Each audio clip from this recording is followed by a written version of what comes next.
Welcome to the Maison Francaise for the second part of the Departments of French homage to Maryse Condé. Actually, I think I should say the part 2 of the second homage to Maryse Condé, because there was a first homage in 2002 when Maryse Condé retired. Actually, I was trying to read the poster from the Department of French. We still have the poster from that conference, that meeting. I think this double homage tells a lot about Maryse Condé and the very deep mark she left on us in the Department of French and beyond at Columbia.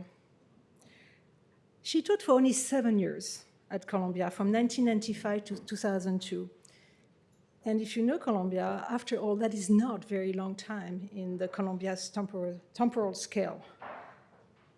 But in the New York station of a quest for self-knowledge, she touched so many students, colleagues, and friends, and she touched them so deeply that it feels that she has never really left us. So to speak about our continued presence, we have 2 panels tonight with former students, colleagues, and friends. In the first panel, we will have the pleasure to hear first from Pierre Force, a professor in the Department of French and History at Columbia, who was chair of the French department between the mid-90s and the mid-2000s, and who is responsible for bringing Maryse Condé to Columbia. No? Oh, I thought so. Okay, the legend is, okay.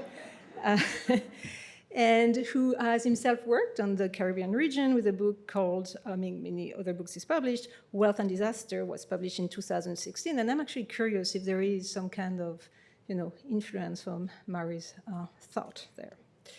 After him, we will hear from Edwidge Danticat, one of the most important Haitian American writers of our generation, the author, as you all know, of best-selling novels such as Breath, Ice, Memory, Krik, Krak, and The Farming of Bones, among others. And Edwidge Danticat recently joined the faculty of the Department of African American and African Diaspora Studies at the Woon Soon Tam Mellon Professor in the Humanities. Third, we will hear from Madeleine Dobie, also a professor in the Department of French at Columbia, whose expansive research trajectory has taken her to the Caribbean too, with, among others, Trading Places, Colonization and Slavery in 18th Century French Culture, which has become a reference in the field on French slavery.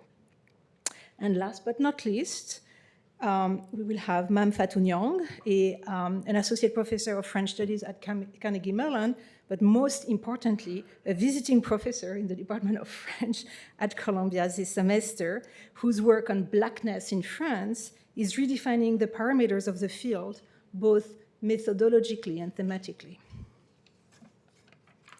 Before I leave the floor to them, I would like to thank the team at the Maison Francaise, Shani Peer and Fanny Gast, and most especially Nora Shalan, who has been very involved in organizing this event.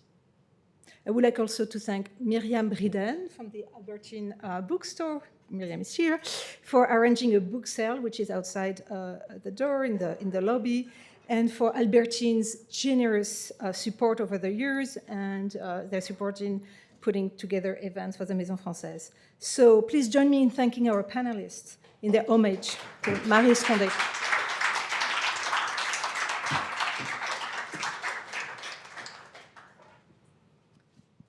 Thank you, Emmanuel. Can you all hear me? Okay. When Maryse Condé became a professor at Columbia in 1995, I knew little about my new colleague, and I did not know much about Francophone literature, which was simply not taught when I was a student in France. By Maryse Condé, I had only read Traversée de la Mangrove, which I encountered by chance one summer in France. For the rest, I was only acquainted with the best-known works of Césaire and Senghor. In hindsight, the story of Maryse Condé's tenure at Columbia is the story of how the field of Francophone literature was established here. For the participants at the time, it was the story of how Maryse educated her own colleagues about a corpus they were unfamiliar with. It must be said that this undertaking was not at all boring, because Maryse was a person one wanted to know better, and the more one knew Maryse, the more one wanted to know her work and the work of the authors she was talking about. I remember distinctly a conversation I had with Maryse over lunch in 1997, shortly after I became chair of the French department. My predecessor, Howard Block, had just left Columbia and taken up a position at Yale. Howard Blocks, who had become friends with Maryse when they were at Berkeley together a few years before, was instrumental in bringing Maryse to Columbia. Now that Howard was gone, Maryse was not so sure Columbia was the place for her. I assured her that it was. And we immediately started discussing the concrete ways in which she could promote Francophone literature beyond her own teaching in the classroom. Based on our conversations and in collaboration with colleagues from other departments, we started the Center for French and Francophone Studies, which Maryse immediately agreed to direct. We had access to generous funding from the Sterling Courier Fund, an endowment that was meant to support all things French at Columbia.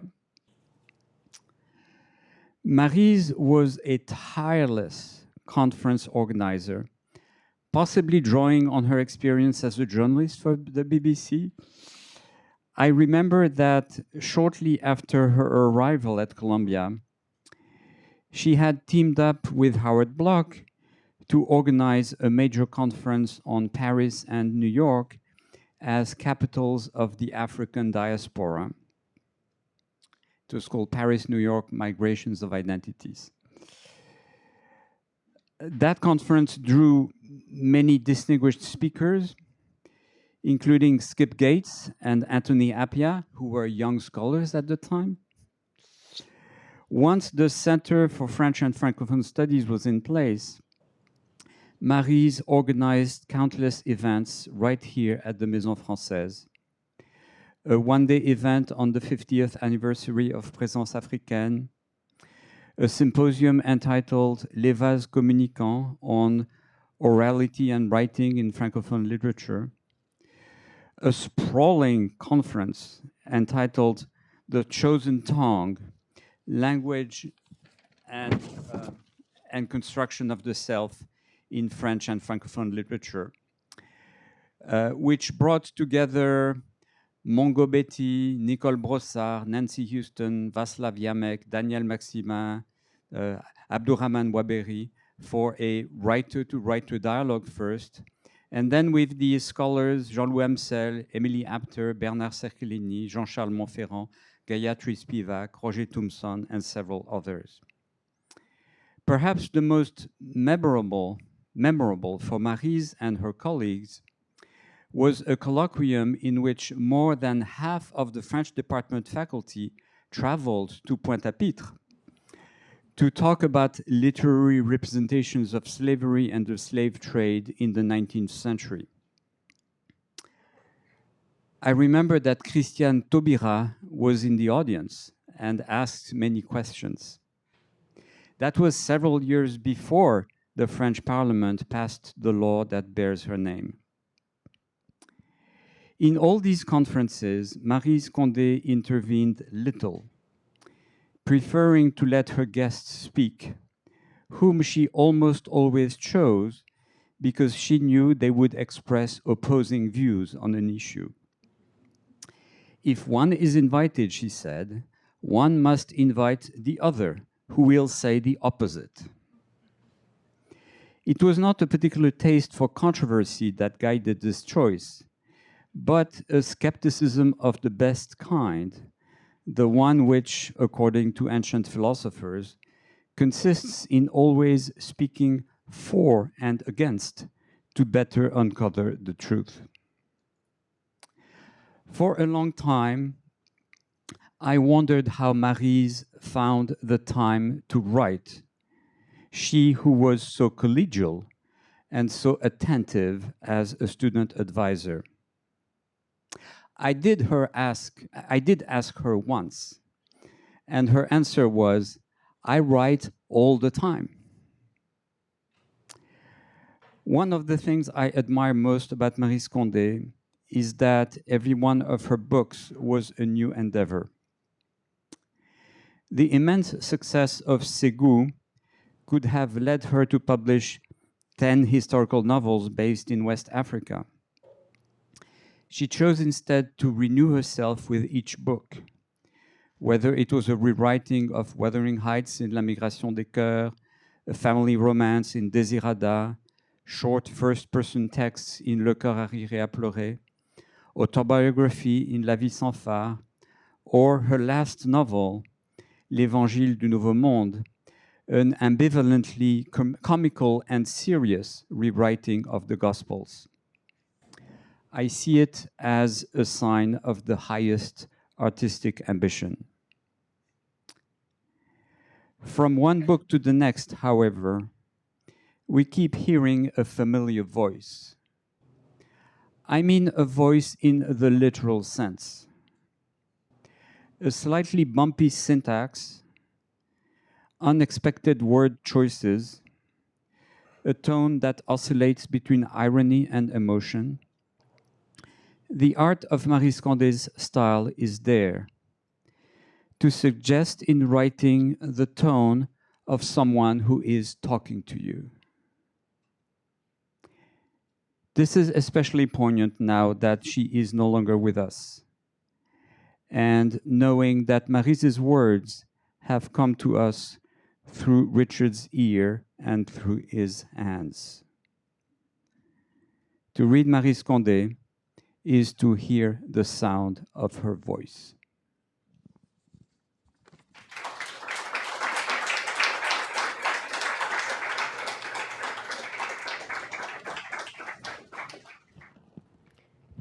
I think I'll stay seated as well. Thank you for gathering us all here tonight. Can everybody hear me okay? Yeah. And thank you all for being here. I first met Maryse soon after Brent Edwards' memoir came out in 1994. We were on a panel with Elizabeth Nunez, the Trinidadian novelist who passed away last month. During the question and answer session, someone asked Maryse about her 1976 novel, Elle Maconon. The reader was unhappy about the way the politicians in the novel were portrayed and was very vocal about it. As a young writer out with my first book, I remember thinking, is this going to be the rest of my life? Are there always going to be people who are upset about a book I wrote nearly 2 decades ago? Perhaps noticing the look of absolute terror on my face, Maryse leaned over and said, a book might get old for us writers, but for the reader, it is the first time. It's always brand new, and the emotions are brand new. I thought of this when Maryse invited me to visit one of her classes here at Columbia to talk about Brent Edwards' memoir after it was published in French as Le Cri de l'Oiseau Rouge.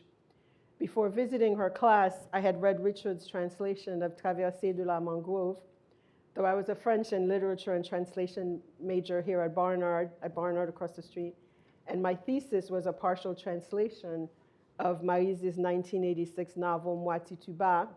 Michel, you did a much better job, which I started doing my study abroad junior in Paris. I was reading more in English than in French by the time I came to visit the class. During my visits to Maryse's class, a young Haitian man kept pushing back against the book. "This is not us," he kept saying, not an unfamiliar critique of that book. He kept repeating that he didn't know what the book was about, urging me to make the book make sense to him. I suddenly felt my terror from that first panel returning. Is this going to be the rest of my life? Maryse let the conversation play out and then asked in front of the class what I thought of this young man demanding a kind of authenticity from me that we all had trouble even defining. "I surrender all claim to authenticity," I said. "Someone who left the country at age 12, but still has very strong ties and still loves and wants to write about that place based on memory and visits and love." Kayama Glover brought up love as a crucial element of translation yesterday. "Someone like me is not going to clear anyone's bar of authenticity," I said. "I demand my right to inauthenticity as much as Glissant demands his right to opacity." Okay, I didn't say that. I wasn't a smart ass, but the opacity part I didn't say. I find some parallel for this in Maryse having often said, as we saw yesterday in the film, Une voix singulière, that she does not write in French or Creole, but in her own language, that she writes in Maryse Condé. Maryse also says in the film that she was a bit pained about being ignored and somewhat rejected by Guadeloupe. We can't make others love us, either as people or as writers. All we have control over is the work.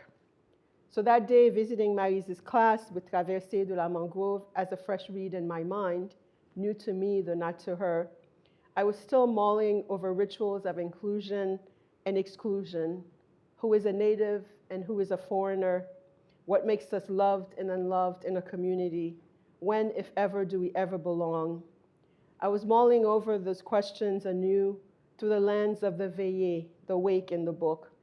The wake being, as it often is, about community and memory, the living and the dead, a polyphony that is not always oral or vocal, but also at times an internal monologue, like the one I was also having with myself in the classroom that day. I found so familiar the way news of death quickly spread through a community from lip to lip in what in Haiti we would call télédiole. This man whose wake the novel is framed around, Francis Chancé, Francisco Sanchez, a Cuban, we think, was a mystery. One might also argue in the lineage of Haitian Vodou et mystère, though not a lovable one, as not all of them are. A mystère at the beginning of the book, who becomes part of the monde invisible, the invisible world of spirits, welcome and unwelcome ancestors, a rivière au sel. But in the more secular sense of the word, also a mystery that the people of Rivière-au-Sel tried to solve, someone who sat in front of a typewriter all day, an aspiring novelist with not much of a title, which is exactly, with not much but a title, which is exactly the title of this book. This book, I thought then, and upon a recent reread, is among other things about writers and writing. Yesterday, Richard told us that Maryse was often referred to as a storyteller in the United States. This book is, among other things, about storytellers of different stripes. Some we would want to listen to all day, some we wish would just shut up, some who write to loved ones across distances, some who tell stories on the radio, some who dream of writing novels like Carpentier or Chamoiseau, but all very certain, as Maya Angelou has said, that there is, quote, no greater agony than bearing an untold story inside of you. You see, I am writing, Francis tells Vilma, his mistress. Don't ask me what's the point of it. Besides, I'll never finish this book because before I've written the first line and known what I'm going to put in the way of blood, laughter, tears, fears, and hope, well, everything that makes a book and not a boring dissertation by a half-cracked individual. When someone has died in my family, we sometimes say que yo traversé, ou bien yo devancé nous, that they have gone ahead, or l'autre bord de l'eau, on the other side of the water, a kind of eternal migration. Here in the vernacular of the dead, we would say that they had made their transition or have crossed over. Crossing the mangrove would mean that this journey would be through the mangrove, a place of mystery, a waterlogged place that preceded us and should outlive us. Mangroves, mangled groves, and their exposed root systems are like the raw nerves and open veins of a writer and are meant to absorb brutal forces. In the case of an actual mangrove, it is tsunamis and hurricanes. In some indigenous cultures, including in some Australian Aboriginal stories, mangroves are considered a bridge between the human and spirit world. The Martinican author Patrick Chamoiseau, who is evoked in this novel, has said that a mangrove is, quote, a sensitive figure in our collective consciousness, a cradle, a source of life, of birth or rebirth. On ne traverse pas la mangrove, on s'empale sur les racines des paltuviers, on s'enterre et on étouffe dans la boue saumâtre. Vilma's mistress tells him, you don't cross a mangrove, you'd spike yourself on the roots of the mangrove trees, you'd be stuck down and suffocated by the brackish mud. This is how Francis eventually dies, by trying to cross the mangrove. Francis writes, or it seems, with the story always ever slightly beyond his reach, and to keep death at bay. Il écrivait sur les terrasses des pages et des pages. Quand il était là, las de les déchirer, il s'en allait dans les bois. He wrote pages upon pages on the veranda. When he was tired of tearing them up, he went into the woods. He didn't speak to me. He ignored me.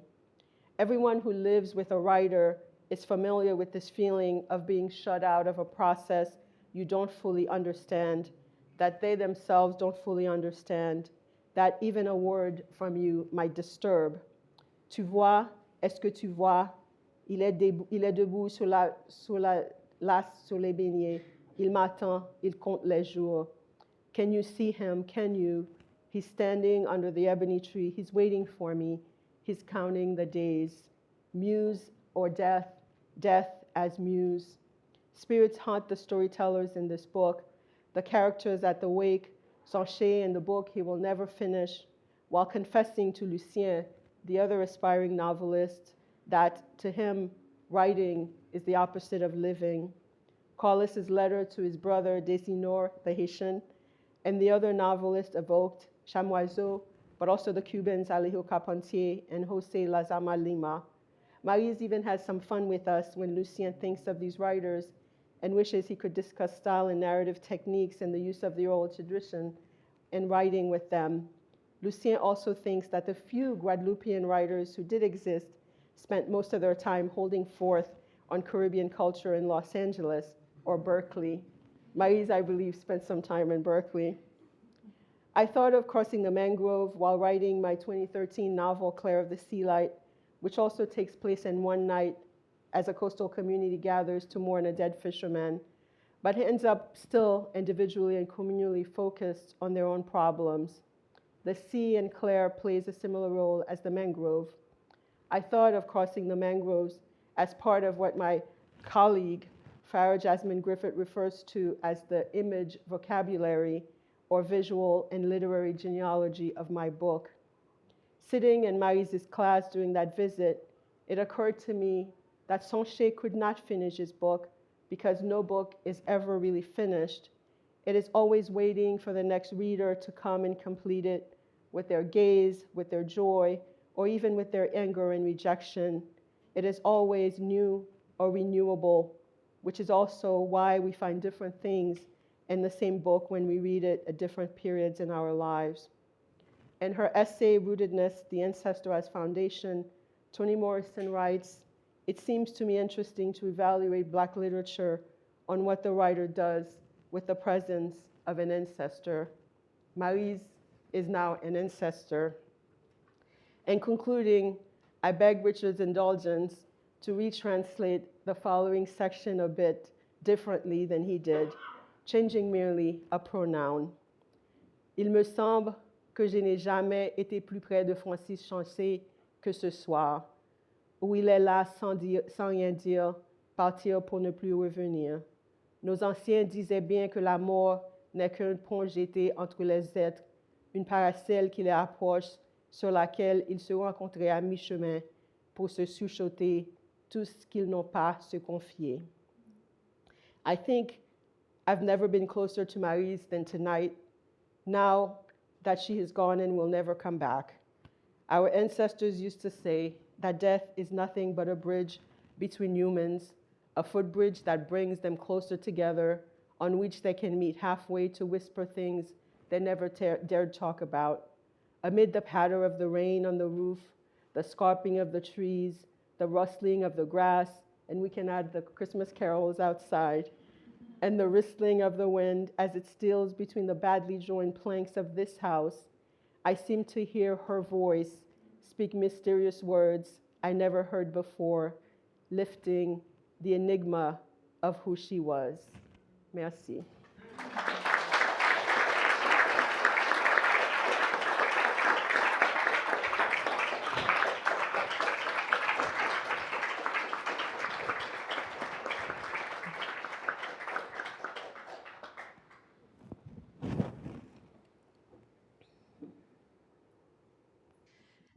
Well, first, thank you to the team of organizers, the Maison Francaise, Emmanuel Sada. Thank you, Richard.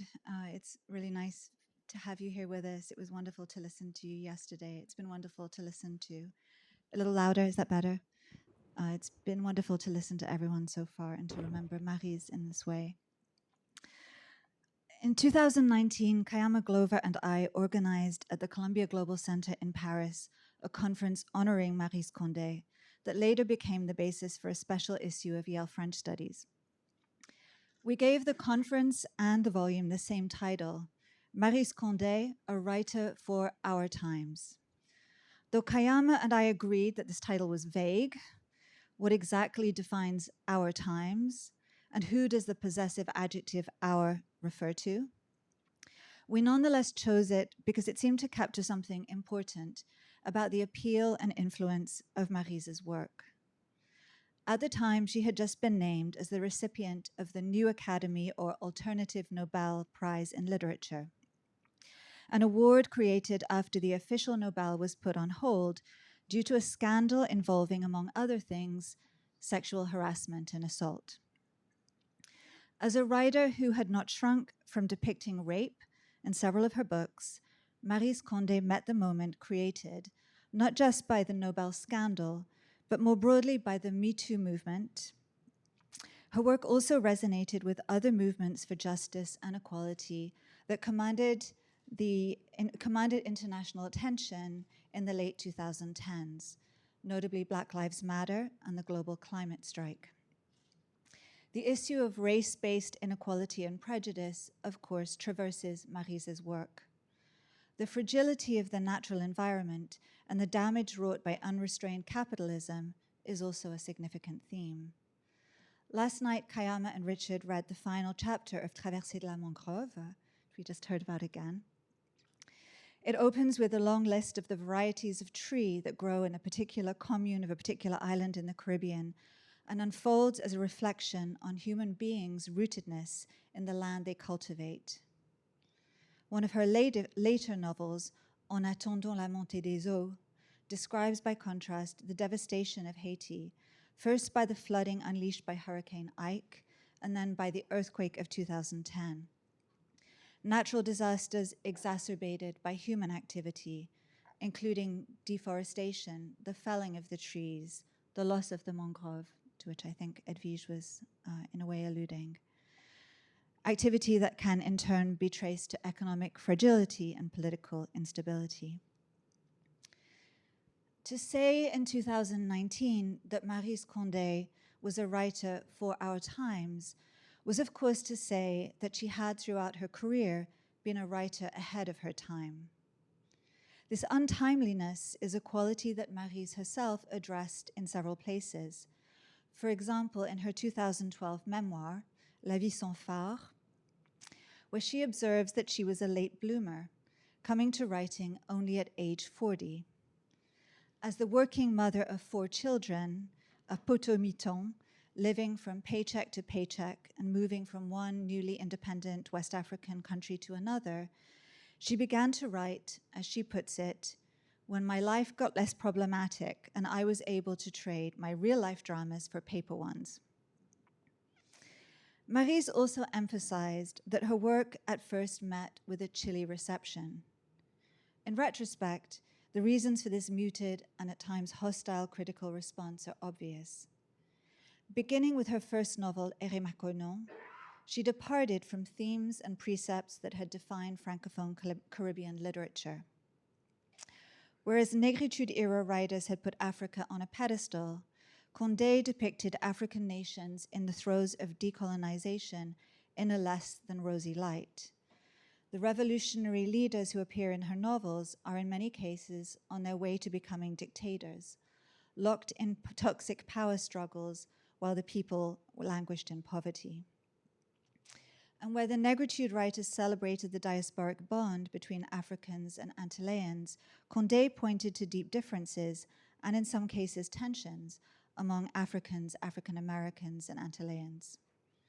When her characters move back and forth across the Atlantic from Guadeloupe to Guinea or from Mali to Haiti, they bring their cultural baggage with them, and they are not always welcomed with open arms. Condé's writing also marked a departure with respect to form. Driven by narrative, her novels are exercises in storytelling in which the subjectivity of the narrator is itself a central part of the story. These stories advance by twists and turns, resisting the constraints and closure of plot. And though they sidestep realism and make no claim to objectivity, they engage with specific geopolitical contexts, whether in the present or in the past. At first dismissed or unrecognized, not recognizable to fellow writers and critics, these narrative and thematic qualities were, we now see, the markers of Condé's originality as a writer. Over time, they attracted a readership that was bigger and more diverse than that of the previous generation of Francophone Caribbean writers. And they contributed in important ways to the flourishing of Francophone studies as an academic field in and beyond the United States. When I was a graduate student in the 1990s, Francophone studies were a minor, unsung subfield of French studies, which were organized along national historical lines. Since then, however, Francophone studies have transfigured French studies, which have become more global, more attuned to the history and legacies of empire, more interdisciplinary, and, for better or worse, more focused on the modern period. Few fields have gone through a significant change in their fundamental object of study as French. While these changes have several causes, the impact of Francophone writers such as Maryse Condé and Assia Djebar has been an important factor. Their body of work held crossover appeal, igniting the imagination of undergraduates and non-academic readers, as well as professional critics. Navigating between the empirical and the imaginative, the political and the personal or emotional, this writing elicits recognition while also challenging readers. It has provided models for a younger generation of writers of narrative fiction that explores the African and Caribbean diaspora. Edwidge Danticat is a luminous example. And it inspired the critical practice of a breakthrough generation of American scholars of Francophone literature that included Ronnie Scharfman, who'll speak in a moment, Judy Miller, who was here yesterday, the late Michael Dash, Christopher Miller, Françoise Lyonnais. More recently, it has inspired the Black French feminist literary criticism of scholars including Kayama Glover and Mame-Fatou Niang. It also nourished post-colonial theory, furnishing examples of what Gayatri Spivak memorably called imaginative training. Gayatri wrote to me earlier to say simply, Maryse changed the shape of my life.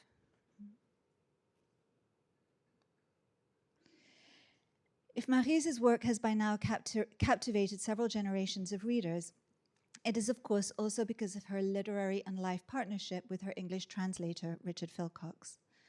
Last night, Richard spoke with characteristic modesty of the translator as someone who is given a text and who works in the wake, if not the shadow, of the author. But this characterization doesn't fully describe a relationship in which the writer wrote with foreknowledge of translation and sometimes put the translator, or at least a version of him, in her novels. This is not to say that Maryse's novels were written to be translatable. a critique that is sometimes leveled at contemporary world literature. Maryse wrote with translation in mind, while at the same time making her books as untranslatable as possible. By way of an example, when you were reading last night, I suspect that passage enumerating ever more obscure, rare, exotic varieties of trees was concocted to give you a workout, Richard. In 2019, our times seem to be defined by a belated reckoning with structural racism, pervasive sexual harassment, and accelerating climate change. 2024, it goes without saying, has a rather different vibe. We're in the wake of an American presidential election in which the race and gender of the two candidates was clearly a significant factor. Several men who have been investigated for sexual misconduct have been nominated to major cabinet positions. And we are continuing to process the overturning of Roe v. Wade. I imagine that Maryse would have been dismayed but not surprised by this turn of events. Her books, after all, are hardly expressions of unbridled optimism about political progress. While abolition, and especially decolonization, occupy an important place in her writing, these achievements are seen not as endpoints, but as stages in an ongoing and perhaps permanent struggle for equality and justice. But if her books don't exude optimism, neither are they instances of Afro-pessimism.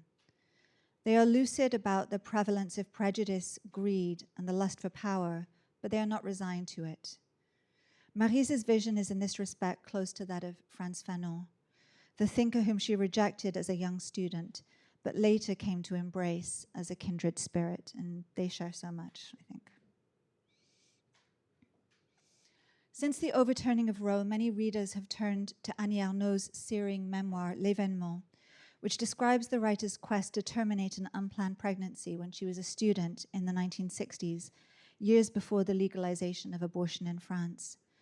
As a pendant to this harrowing account, we might also turn to Maryse Condé's memoir, which recounts how the writer's life was turned upside down when, as a student in the 1950s, she became a single mother. Abandoned by her lover and ostracized by her family, she saw her dream of academic and professional success disappear, and a life of relative privilege turn into a precarious struggle for survival. Maryse insists that it was this series of events, rather than her political commitments, that set her on a path to Africa, where she would live for a decade and a half, moving from job to job and from Ivory Coast to Guinea and from Ghana to Senegal. I bring this up not only because of the relevance to our times of Maryse's account of the potential impact of an unplanned pregnancy on a woman's life, but also because the material precarity of her situation shaped her relationship to Africa and in a broader sense, her brand of politics, which I would characterize as a politics from below, defined by the merger of ideology with contingency and of disenchantment with hope. The hopefulness that emanates from Maryse's books is above all that of literature, the conversion of lived experience into writing, and the feedback loop by which art magically touches our lives. Condé's memoir opens with an epigraph from Sartre, who says, "You must choose between writing and living." But the story the memoir tells is rather that of the deep entanglement of literature and life. When she recounts her years in Africa, Maryse connects places, people, and experiences to characters and plots that later appeared in her novels. She also writes a lot about her reading, from the Negritude poets in Fanon to the British Romantics, Thomas Hardy, the Brontes, and Virginia Woolf. These writers, she explained, sustained her emotionally and intellectually when times were hard. I imagine that in the coming months, many of us will be rereading Maryse Condé in a similar spirit, finding in her signature blend of skepticism and optimism outrage, and humor, a resource for these times. Thank you.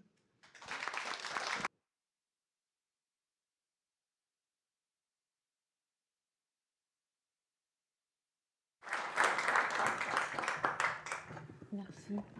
Can you hear me? Yeah.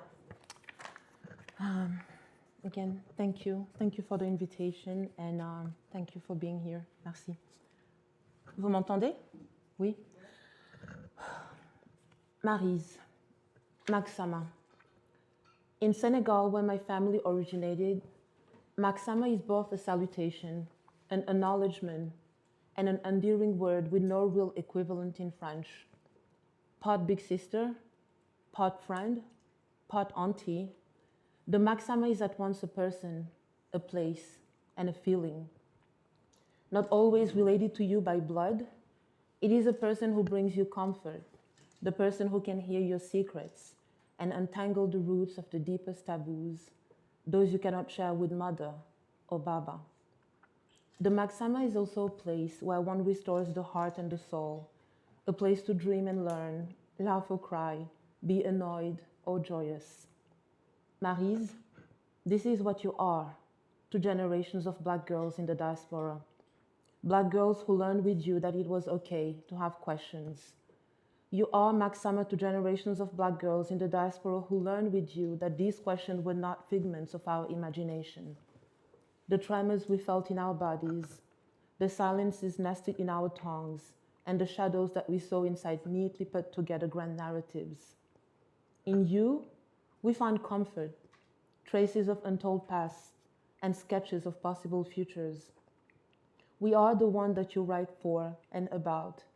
Girls from Paramaribo, Pointe-à-Pitre, Ségou, Abidjan, Afro-Dutch, Afro-German, Afro-English, Afro-French, and Black women throughout the diaspora who embody the entanglements of past and presence while living and being the future, a vanguard grappling with the long history of Black liberation. Maksama, I'm part of a generation of post-colonial descent, students who left France in the mid-2000s mainly for the United States. My generation was stunned by the extraordinary racism of the Sarkozy years. We took then President Sarkozy, his words, La France, on l'aime ou on la quitte. France, love it or leave it. For me at the time, the status of the relationship was, it's complicated. So I left. Maksama, I crossed the Atlantic and traveled 3,471 miles from home in Lyon to Providence, Rhode Island.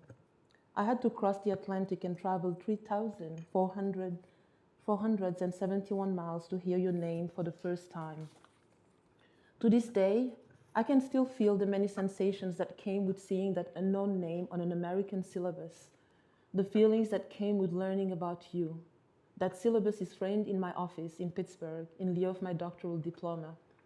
I celebrate and honor this document that introduced me to you, to Césaire, to Fanon, and to so many others. Soko set luul, adunam dina yahu. If you neglect the little girl, life might not go well for her. Maksama, you paid attention and showed her the houses that our lineage built. Reading you will forever be associated with sounds and sensations, the crash of walls falling, the slight rustle of curtains parting, and of pencils running over the names, events, genealogy, and solidarities that you enlighten. Reading you also comes with its shares of sensations, disturbance, pain, anger, disgust, joy, curiosity, thirst for more, resolution, but after each reading, the feeling that an amputated part was growing back. You say this, l'impression, la certitude d'appartenir au monde noir m'est venue à Paris. For me, l'impression, la naissance de ma certitude d'appartenir au monde noir m'est venue en te lisant, en me plongeant dans les mondes que tu dévoilais. Soko sagane, adunam duner. If you don't pay attention to the girl, life will not go well for her. Maksama, you paid attention. You paid attention to the Black girl who was asked to assimilate, while simultaneously being bombarded with a question that followed her like a second skin. D'où viens-tu? Where are you from? She had tried and tried and tried but her blackness, both highly visible and rendered invisible, signaled that she could not be from here, from the tiny village in the Beaujolais where her family landed almost 200 years ago. In 2007, my now husband and I, both PhD students at the time, found out that you were giving a talk at Tulane University in New Orleans. We drove from Baton Rouge to the Big Easy in the hope of seeing you. During the Q&A portion of the talk, I raised my hand and asked an angry and silly question. The kind of questions one asks sometimes when one is a bit young, a bit angry, and a lot silly. The kind of questions that one asks when one aced history and French literature throughout middle school and high school in France, but had to come to the United States to learn about Maryse Condé and Solitude, to learn about French colonialism, slavery, Delgrès, Haiti, and Ségou. At the end of the talk, you called me. I approached and, y'all, if I tell you that we had a rocky start. I approached and called you Tata, auntie. You abruptly said something like, no auntie here. Call me Maryse. Whew, rocky start. But we talked longtemps. You were sitting on a chair, I was standing, and yet you seemed immense, immense. I was talking to Maryse Condé. You asked me that we had to stay in touch, and we did. On that day, you left with these words that sealed my love for you for eternity. Tu pourras aller loin, mais fais attention à ta bouche. Fais attention à ce que tu dis et où tu le dis. You could go far, but be careful with your mouth. Be careful with what you say and where you say it. Years ago, when we shared this anecdote with Sylviane, she laughed and laughed. Maryse Philcox, dite Condé, de Maryse. Maryse Liliane Apolline Condé, née Boucolon. Madame, je dis ce que je veux quand je veux et je fais ce que je veux quand je le veux. Maryse, who was herself, a student of René Etchamble, the Pope of anti-conformism, was advising someone to watch their mouth. I was taken aback by your very short public non-answer to my silly and angry question, and by your cryptic private advice. Both contrasted immensely with the boldness, the independence, and the fierceness that I had come to associate with you. But with time, I understood what you meant, Maxama. I understood that affective disorder is not always in angry and silly questions. Last month, I lost my copy of Ségou at London Heathrow. I've had it since my years in Providence. I lost it as I was on my way to Paris to present Ségou at the Palais de Tokyo's Tituba, Who Protect Us, a group exhibit inviting 11 artists with African diasporic trajectories to come together around your work, around grief, memory, migration, and ancestrality. Our dear friend Elisabeth Gustave called this copy Le Beau Kit, after the iconic sandwich from Guadeloupe.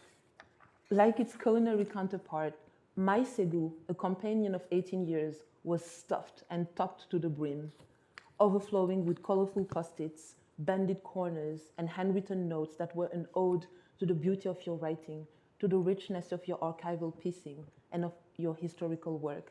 I was inconsolable. I texted you. I texted Richard. While looking for the book at the airport, I had come through an advertisement for a sport brand that read, "Everything you need is already inside." Smiling through the tears, I shared a picture with Richard, and he told me that you were fond of science and wondered what mischief you'll get up to yesterday and today. Lamp yi takk nañu, xàll na yoon wi, jigéen ñi kaay leen ñu dem. The lights are on. She and her companions have enlightened the path. Ladies, we can move forward. Maxama, I'm grateful for you. I hope that what you left us with will remain an anthem, a feuille de route, a blueprint for us and for the next generations, an archive written with care that invites us, as you used to say, to become and remain undisciplined. I will end with your own words. Alors que conclure? Mais précisément, faut-il conclure? Ne concluons pas, rêvons plutôt, imaginons. L'histoire du monde n'est pas finie. Déjà, des esprits éclairés prédisent la mort de l'Occident. Un jour viendra où la terre sera ronde et où les hommes se rappelleront qu'ils sont des frères et seront plus tolérants. Ils n'auront plus peur les uns des autres, de celui-ci à cause de sa religion, ou de celui-là à cause de sa couleur, de cet autre à cause de son parler. Ce temps viendra, il faut le croire. So what to conclude? But precisely, should we conclude? Let's not conclude. Let's dream instead, imagine. The history of the world is not over. Already, enlightened minds predict the death of the West.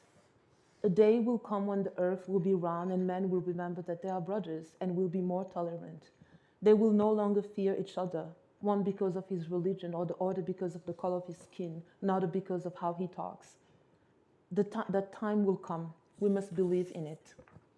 Rêvons plutôt. Imaginons. So I want to dream and imagine the best for us down here. And I want to imagine that you are resting around us, that you are still writing up a storm, that you are able to find good kelewele and alocos to fry. And I know that you are throwing some mean akra beignets, cochon de lait, poulet frit, and mafé wherever you are. Please say hi to Grandma and Mam Dudu for me. Thank you for everything. Jeff for showing us the way, so we know who to recognize when the earth shakes on the last day.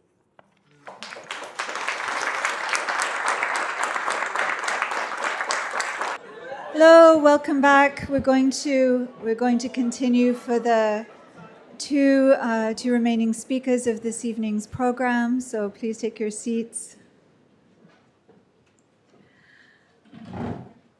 So I'm very happy to be introducing these two speakers. First, we're going to hear from Ronnie Scharfman, who is Professor Emerita of French and Comparative Literature at SUNY Purchase. She's a specialist of Francophone and post-colonial literature, especially Aimé Césaire. Ronnie Scharfman was the co-editor with Françoise Lyonnais of the landmark 1993 double issue of Yale French Studies, Post-Colonial Conditions, Exiles, Migrations, and Nomadisms, that included, among many other important texts, Maryse's seminal essay, Order, Disorder, Freedom, and the West Indian Writer. And she was a long-standing friend of Maryse Condé.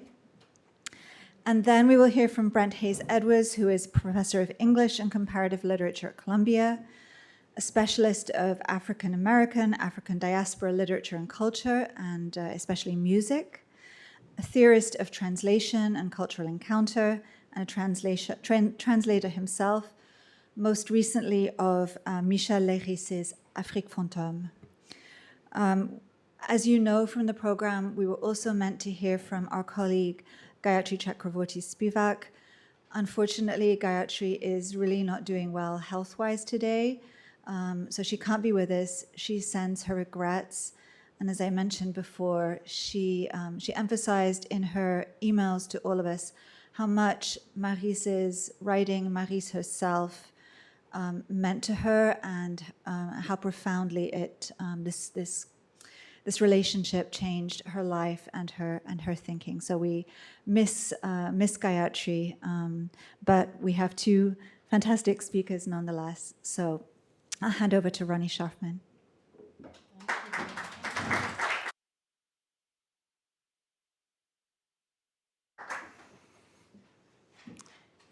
The epigraph, a story rich in all kinds of improbabilities, much like life itself.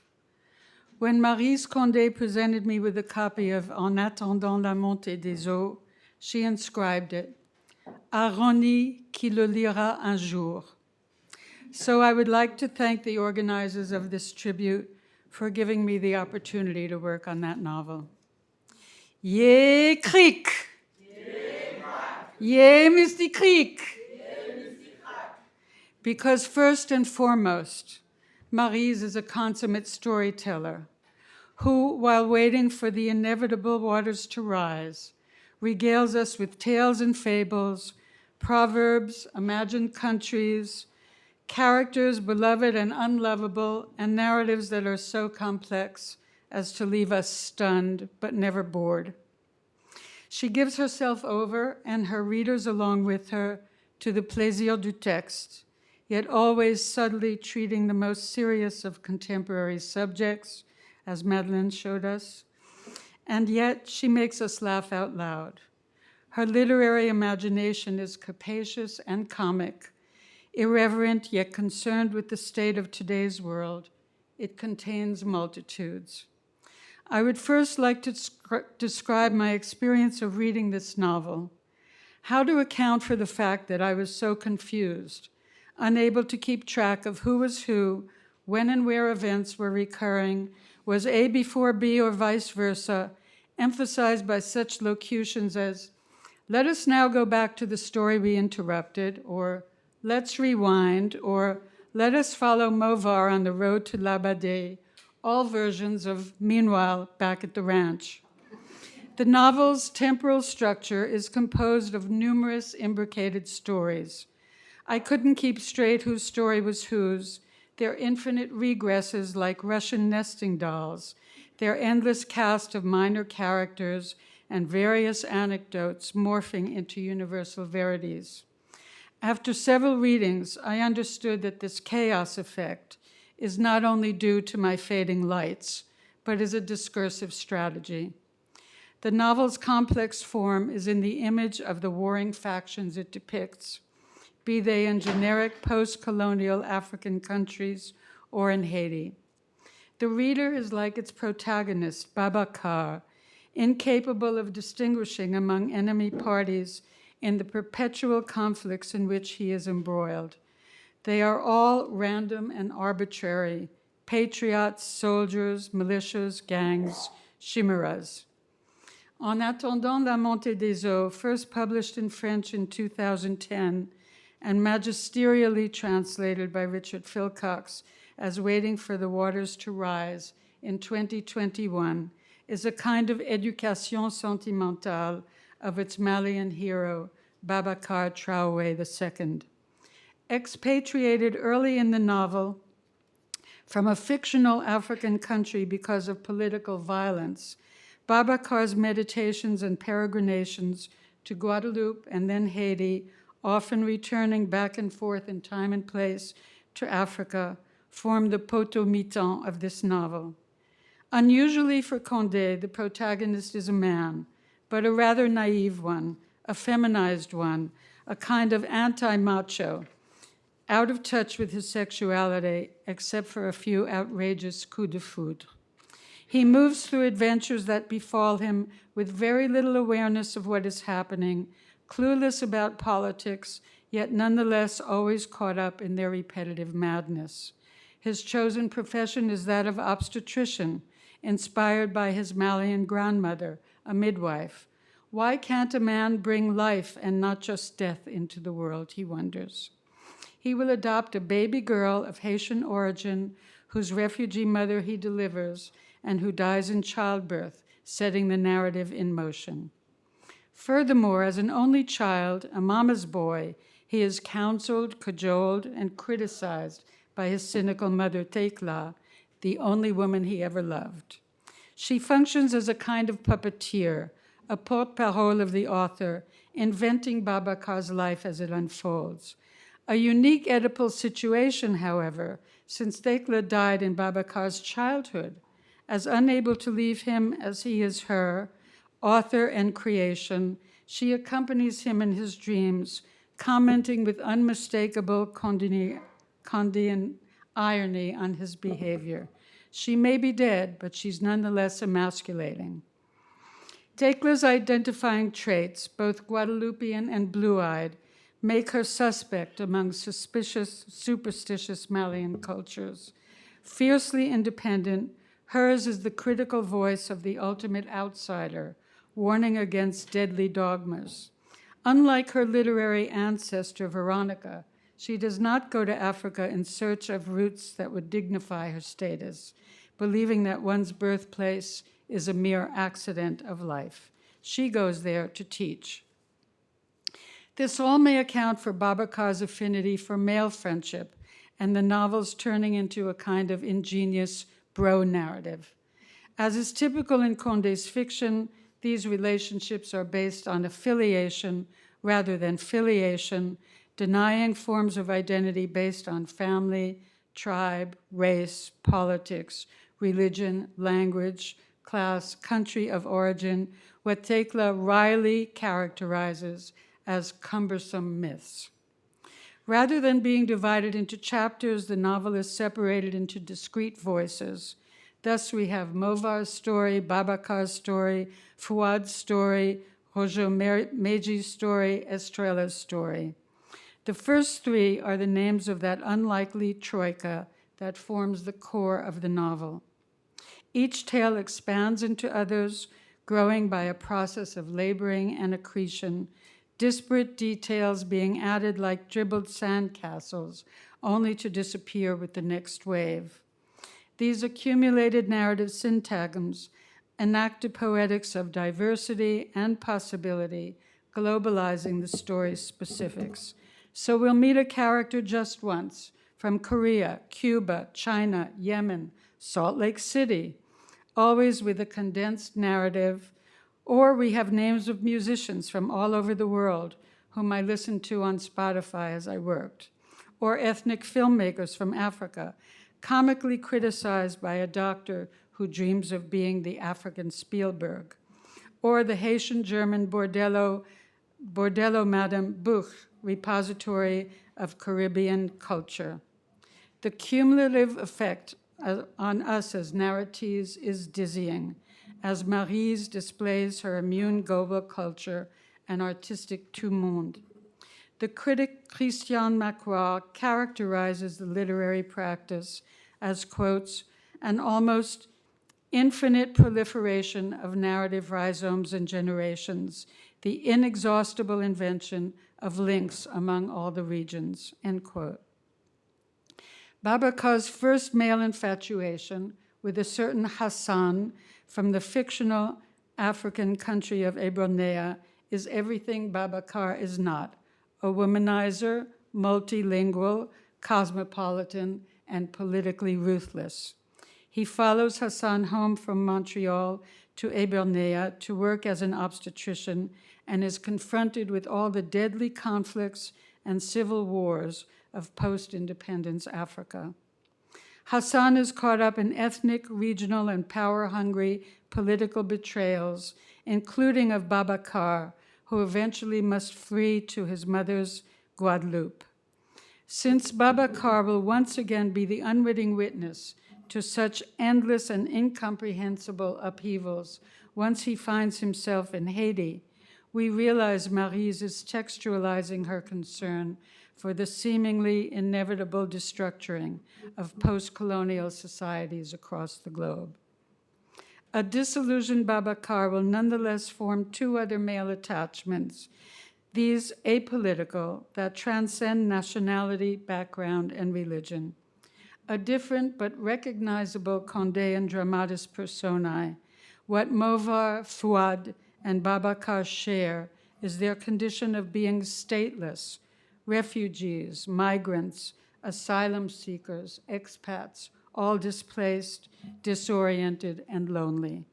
Creolophone Movar flees Haitian political violence and poverty to find work in Guadeloupe, becomes the lover of a pregnant, illegal Haitian immigrant who dies in childbirth, and thus Babacar enters the scene.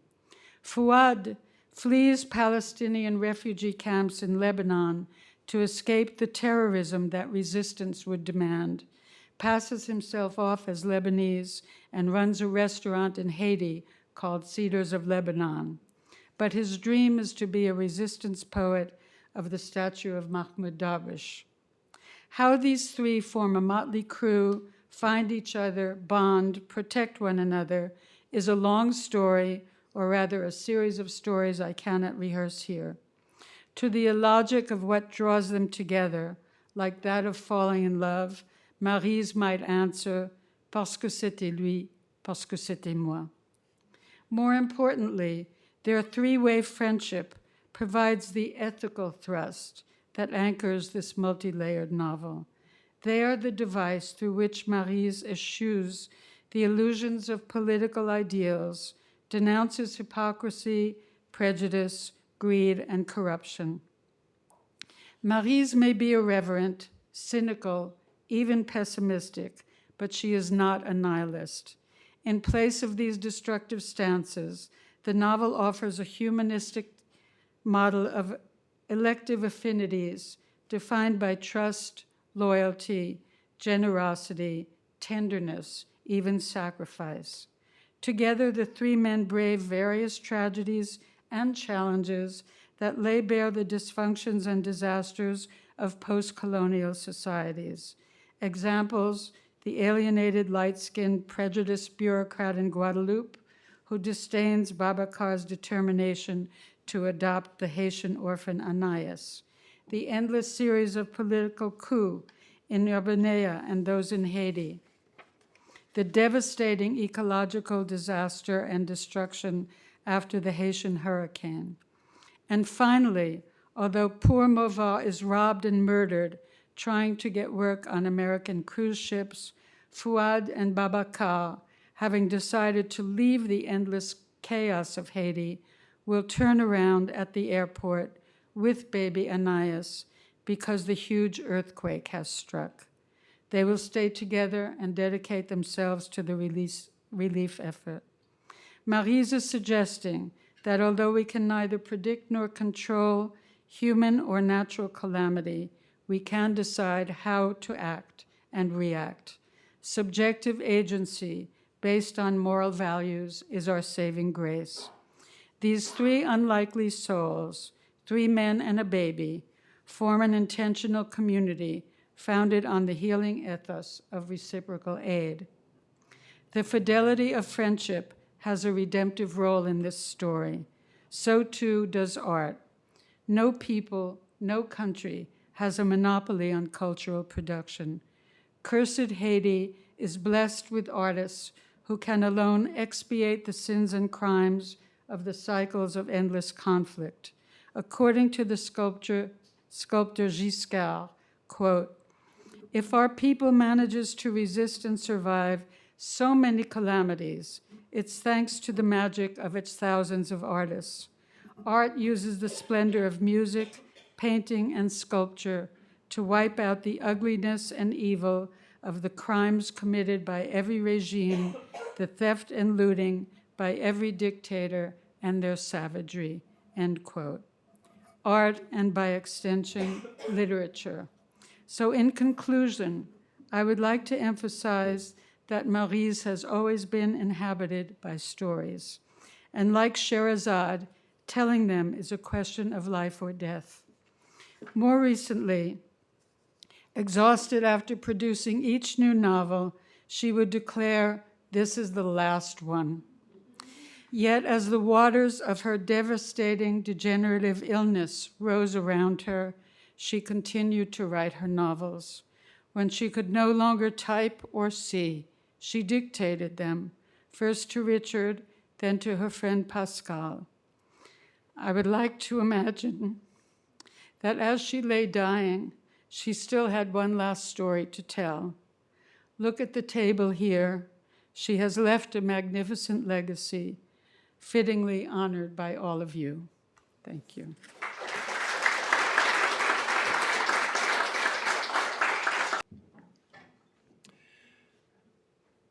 I don't often say it aloud, but I consider myself extraordinarily fortunate to have been formed as a scholar and teacher by a few powerful women, Gayatri Spivak, Maryse Condé, and Cheryl Wall.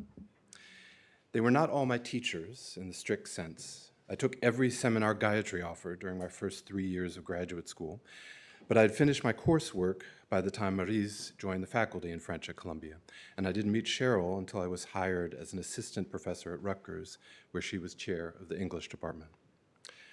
My relationship with Maryse started at the very end of my doctoral studies when she agreed to serve as the outside reader on my dissertation defense. Is it there? You can leave that. I'm going to play it in a minute. She agreed to serve as the outside reader on my dissertation defense. But her tense, terse, and glancing comments and queries on that occasion reshaped the project that became my first book, and in some ways set the orientation for one of the main trajectories of my work around the pioneering Martinican intellectual Paulette Nardal. The only time I set foot in Maryse's classroom was in December 2002, when for the very last session of her graduate seminar, the semester she retired, she asked me and Kayama Glover to give presentations on our own work because, as she confessed to us afterwards, she frankly didn't feel like teaching that day. In the email she sent inviting me, she offered to take us out to lunch afterward, adding in a sardonic tone that I came to recognize as characteristic. Although looking back now, it seems odd that she addressed me in English. I wonder if what I learned to recognize was a tone in a message as translated by Richard. She wrote, this is the email, "I'm afraid I cannot offer you any money. You know how generous Colombia is. But I would really appreciate you coming." Of course, I showed up. I've come to think of Maryse's fiction, teaching it over the years, as, among many other things, an ensemble of texts that, in manifold ways, materialize the distance, to quote her preface to the 1988 second edition of En attendant le bonheur, measured between Africa and what it is conventional to call its diasporas, in a manner that stages what she calls the absurdity there is in speaking in the middle of the 20th century of a black world, un monde noir. There's much more to say about that. But for this occasion, especially after yesterday, I wanted to say a few things about Maryse's nonfiction, especially her writings on translation. Perhaps my most memorable public encounter with Maryse centered on translation and on her unique and long-standing arrangement with Richard as the primary translator of her work. In 2005, Gayatri invited them to do a dialogue around their relationship as author and translator for what was then the Center for Comparative Literature and Society at Columbia. Maryse would later recall that, quote, "My first reaction was to reject the invitation. As she put it, I thought I had no views on the subject." As she has explained a number of times, despite their marriage, Maryse and Richard did not collaborate on his translations, aside from occasional queries about particular terms. She tended not even to look at the finished versions in English, she said, shielding herself from a confrontation with the ways that, from the writer's perspective, translation is by definition a form of dispossession. As she described it years later, the task of the translator, I'm quoting, "consists of using words belonging to another idiom, in other words, his, i.e. words different from those chosen by the author after a long selection process. The translator turns the musicality of the text upside down, and in the end destroys the lovingly elaborated score. In the course of this annihilation, the author's voice disappears, and he is excluded from the text he so patiently produced. What voice then prevails and replaces the author's? It can only be that of the translator. And above all, don't think you can reassure the author by reminding him that the translator will not modify the essentials, i.e. the meaning of his text. He knows it is not exactly true. Every language has its own system, its own way of saying things. Here again, the author feels betrayed, appropriation, treason, exclusion." End of quote. The November 2005 event at Columbia was the first time that Maryse articulated what she later called this, quote, personal point of view on translation in dialogue with Richard. They came up with the title for the event. It was called Intimate Enemies, a conversation between an author and her translator, which vividly crystallized her sense of translation as an agonistic intimacy, or as an undertaking characterized, to adopt her phrasing, by, quote, extreme sensitivity bordering sometimes on aggression. About a decade later, they published two intriguingly different versions of their exchange in a Liverpool University Press collection edited by Catherine Batchelor and Claire Brisdor, and in an essay included in the Seagull Books collection of Condé's nonfiction, The Journey of a Caribbean Writer. When those books came out, I was immediately struck by the ways the polished essays Maryse and Richard wrote abandoned some of the improvised interaction that had been so compelling in the initial dialogue.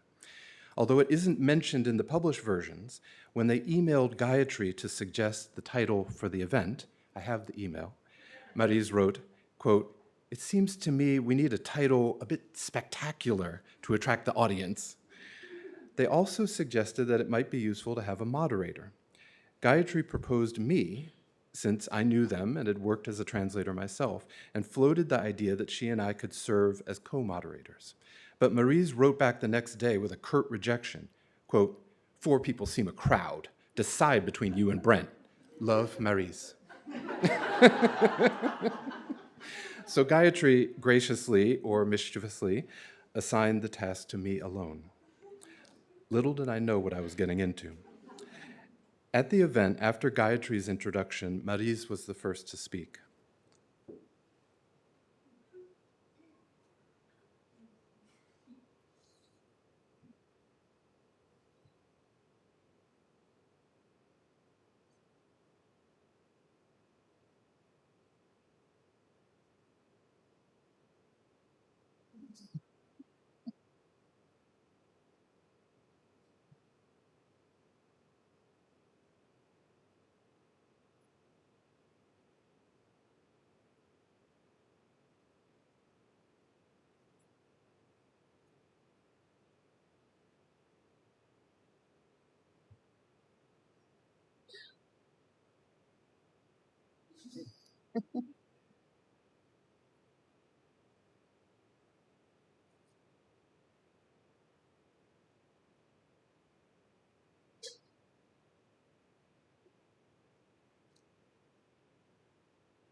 It is remarkably hard, I find, to describe Maryse's singular sense of humor.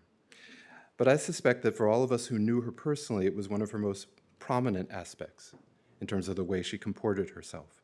She could be gruff and even, I'd say, caustic, but what strikes me now is that there was almost always a point to her sarcasm. In this instance, she's exactly right, that to conduct a dialogue between an author and her translator in the target language is a particular sort of injustice. Beyond the specific relationship here, to stage such a dialogue in a given tongue is to take for granted the language in which translation is theorized. On pourrait au contraire imaginer qu'un tel dialogue doit être bilingue, doit penser la traduction par la traduction, ou sinon en refusant de traduire, tissant un rapport entre les langues. She concluded her brief introductory remarks with another moment of humor.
Just to set the scene, I'm sitting at a table in between Maryse on one side and Richard on the other.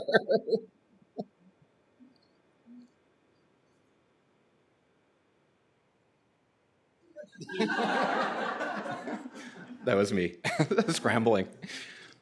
Perhaps understandably, this last passage didn't make it into the essay Maryse published a decade later. But this is another key component of Maryse's humor, provocation. As she said in a number of ways, a number of times, for her, quote, writing is largely enjoying the pleasure of displeasing. By going too far, by throwing down a gauntlet in a way that perhaps was only possible precisely because Richard was her husband, in that moment, on that evening in the Heyman Center Common Room, Maryse rattled us out of our comfort zones, jarring us into a reckoning with the violence, the uprooting native to the act of translation, in a manner that brings to mind Phil Lewis's bracing commentary on Derrida's famous injunction that une bonne traduction doit toujours abuser A good translation must always abuse.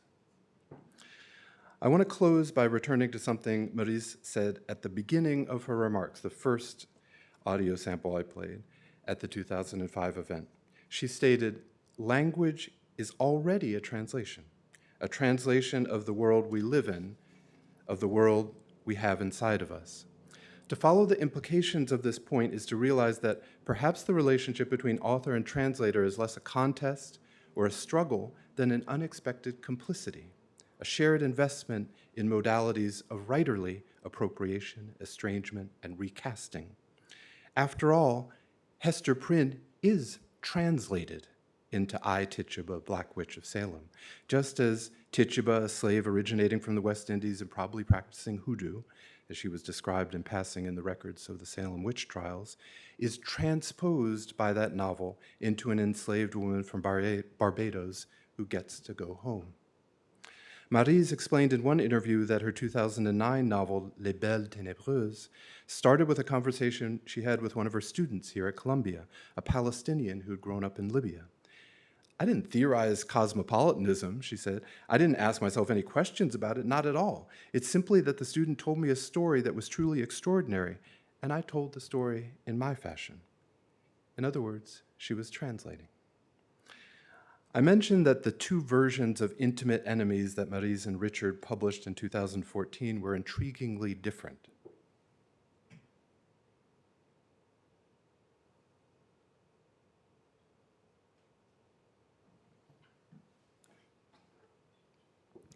The one in the essay collection edited by Batchelor and Bisdor on translation in Francophone context takes the form of a dialogue, a back and forth between propositions on translations attributed to each of them. But in the version in Maryse's book, The Journey of a Caribbean Writer, translated by Richard, the text is almost identical, but the dialogue has been ironed out into the seeming continuity of Maryse's authorial voice. This is almost exactly the same text in that second version.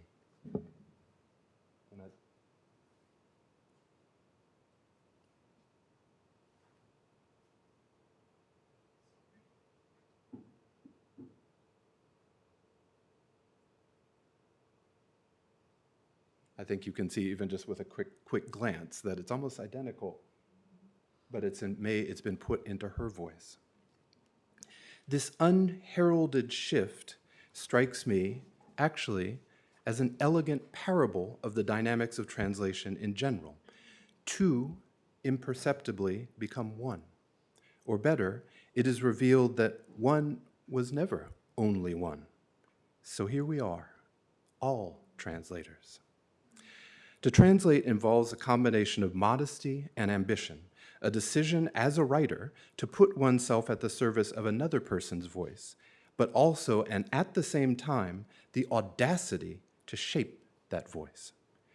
Some people assume all too quickly that translation is inherently passive, subservient, and derivative, when in fact it involves constant interpretation and active invention in a delicate ethical embrace with a source that is not a stable ideal, not an inert gas, but a volatile compound.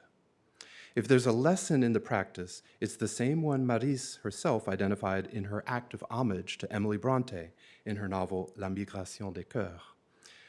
To dare to translate, in Maryse's words, quote, is another way of telling people that you should not draw barriers between colors, ideas, etc.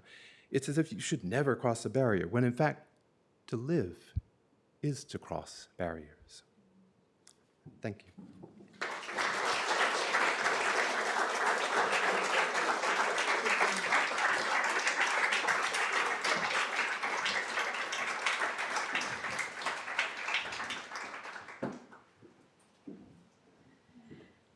Thank you, Brent. Thank you, Ronnie, for these beautiful reminiscences and readings. Since, unfortunately, Gayatri Spivak cannot be with us, we have a few minutes. So we thought that it might be nice to invite anyone who's in the audience and who would like to share a memory, reminiscence, an experience of reading, Maryse Condé, to speak for a couple of minutes. And so I think we will pass the mic so that anyone who would like to can do that. So if you would like to share something, just raise your hand and Fanny will get the microphone to you. Silas.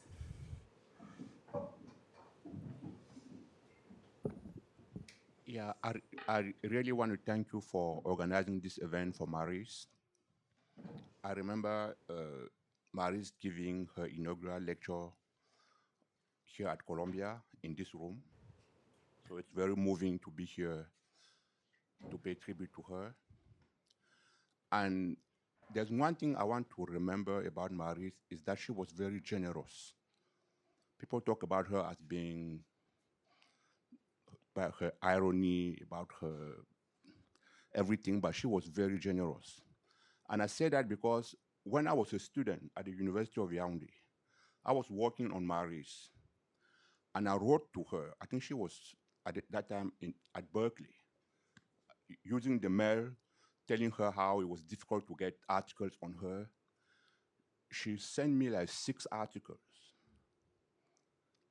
So I'll never forget that. And there's another thing I want to say. One of my professors at the University of Yaoundé, who was working on Haiti, came here on a Fulbright, and I mentioned his name to Maryse. And the conference, one of the Maryse invited her to speak here at Columbia. I want to insist because people are generally invited because they bring some prestige to the institution. But this was basically nobody. But Maryse wanted to promote both the African scholar and the scholar of Haiti. And there's also another point I want to say. There was a conference in Guadeloupe on the route to slavery. And we had lunch with Maryse and Djibril Tamzinian. Djibril Tamzinian is a historian who wrote Sunjata ou l'épopée Mandingue. And Maryse knew her from her time in Conakry. Maryse took the time, used her voice to call attention to the book that was on sale. And by the end of the conference, everything was sold out. Just this ability to use her voice, her platform to advance other people. The last thing I will say, and I think Professor Pierre-Force mentioned it, that she was a tireless organizer of conferences. And Professor Pierre-Force mentioned Mongo Betty. Mongo Betty, when Mongo Betty passed away, Maryse organized a roundtable here at the Maison Francaise for Mongo Betty. So I just want to insist on that to show how Maryse used her platform to advance people who did not have the same opportunity. So I thank her for her generosity.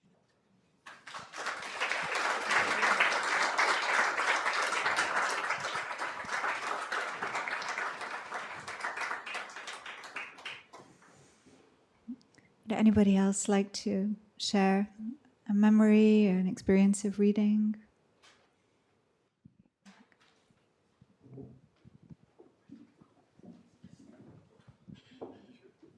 Jerry Carlson, City University of New York. In 1999, I had the pleasure of doing an interview with Maryse Condé for City University Television, and it was a 30-minute interview about the film Sugar Cane Alley. And I'm happy to say that if you put in Google Sugar Cane Alley, CUNY TV, you can pull up the 30-minute interview with Maryse. And I hope you do so. And for those of you who teach that particular film or the novel, it's a wonderful thing to be able to share with your students and your friends. Thank you.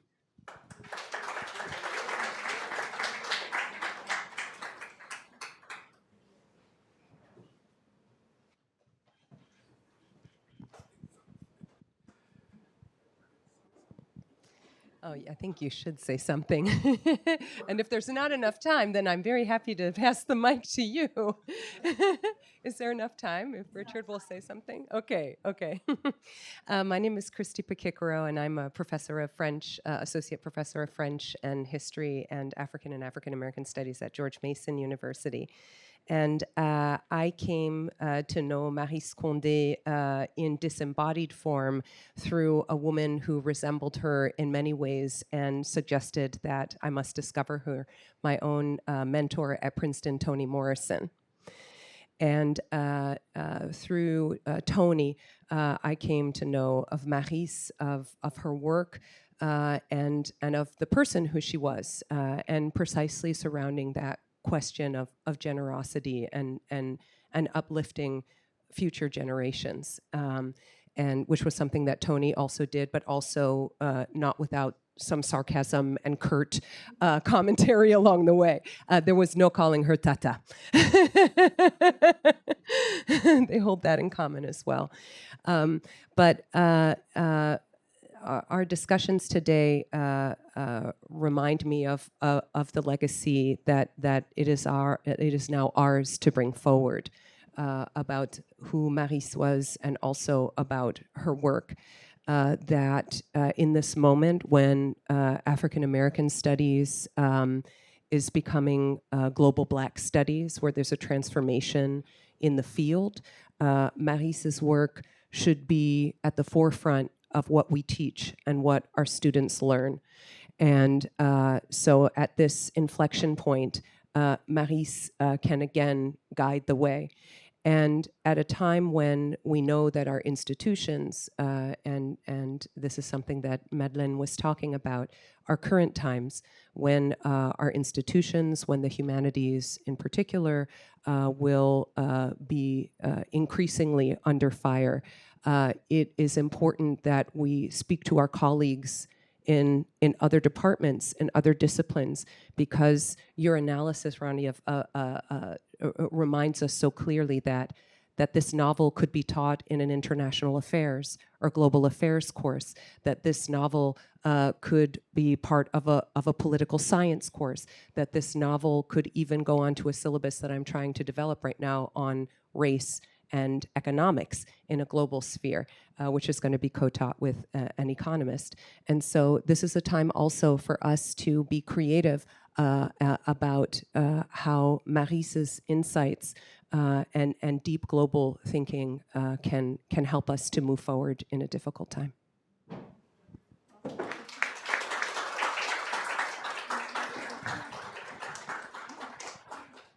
I just wanted to say, what I said yesterday, I think I said what I had to say. But last year, Maryse was invited to Harvard to give a presentation. Unfortunately, her diction was extremely difficult. So it was Mabula Soumaro who made the presentation for her. But in the audience, there was Wally Schwenker. And Wally Schwenker said of Maryse, she is the source of the source. Yeah. That's it.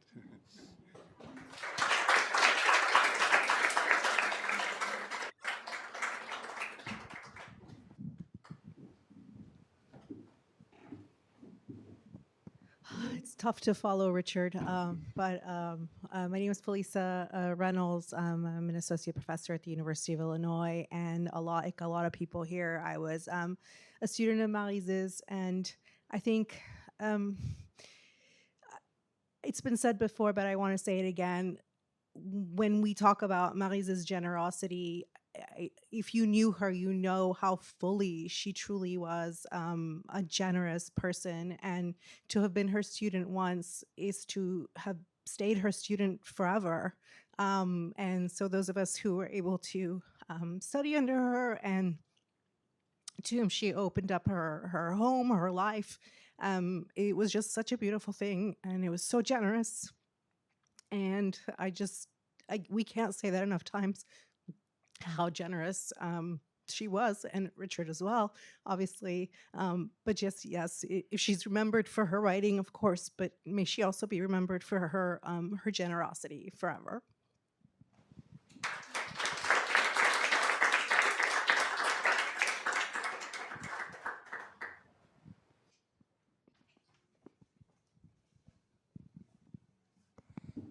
Hi, my name is Anthony Lyons, and my wife Yolanda and I are here from Los Angeles just to enjoy this, support Richard. I had the pleasure of meeting Maryse on Guadeloupe during a writer's retreat that was put on. And, you know, of course, I was mesmerized, had a wonderful time.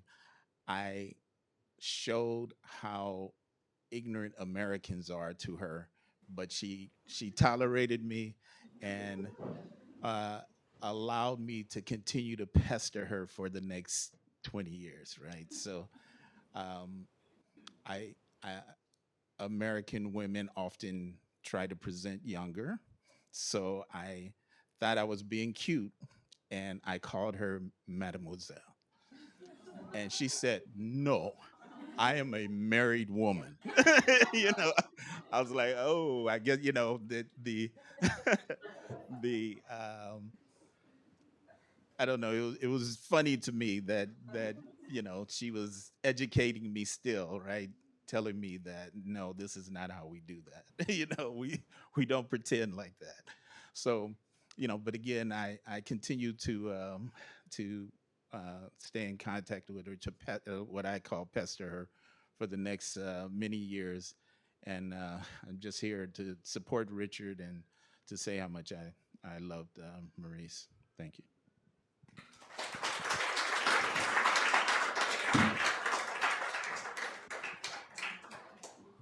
Hi, my name is Martina Cham. I teach West African history at NYU downtown. I just wanted to point out that in 2001, the Malian anthropologist and linguist Moussa Sow published what would turn out to be his final monograph, L'état de Ségou et ses chefferies au XVIIIe et XIXe siècle, côté cour, côté jardin.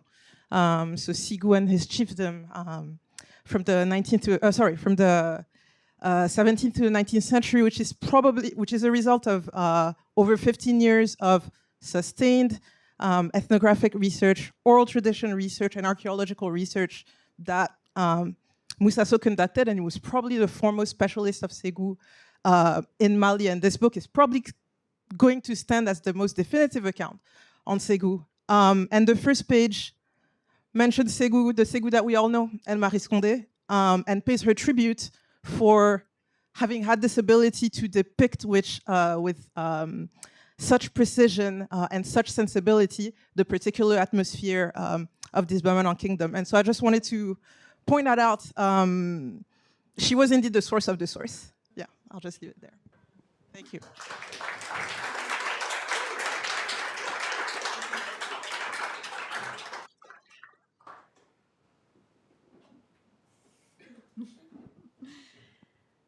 All right. Well, the stories can continue at the reception, which I now invite you to attend. But before doing so, let's just take a moment to thank everyone who's spoken here and to feel that spirit of Maryse Condé that has been with us, I think, for the last couple of days. So, thank you all.